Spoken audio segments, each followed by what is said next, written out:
వెంకటేశ్వర స్వామి తిరుమలలో ఎలా వెలిశాడో మీకు తెలుసా? తెలిస్తే ఆశ్చర్యపోతారు. ఒకరోజు మహర్షులు చేసిన యజ్ఞఫలాన్ని ఎవరికి ఇవ్వాలో తెలుసుకోవడానికి భృగు మహర్షిని బ్రహ్మ విష్ణు మహేశ్వరుల వద్దకు పంపారు. భృగు మహర్షి శివపార్వతుల వద్దకు వెళ్ళాడు. కైలాసంలో శివపార్వతులు మహర్షి వచ్చినది పట్టించుకోకుండా జపం చేస్తూ ఉన్నారు. అది చూసిన భృగు మహర్షి ఎంత అహంకారమని శివుణ్ణి శపిస్తాడు. అలాగే అక్కడ్నుండి భృగు మహర్షి బయలుదేరి బ్రహ్మ దగ్గరికి వస్తాడు. అక్కడ బ్రహ్మదేవుడు లక్ష్మీదేవితో ఉంటాడు.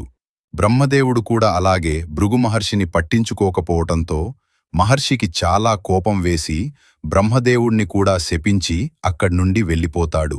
మహర్షి చివరికి మహావిష్ణు వద్దకు వెళతాడు. అక్కడ మహావిష్ణువు లక్ష్మీదేవితో చేదదీరుతుంటాడు. ఆగ్రహంతో మహాముని మహావిష్ణు ఎదపై తన్నుతాడు.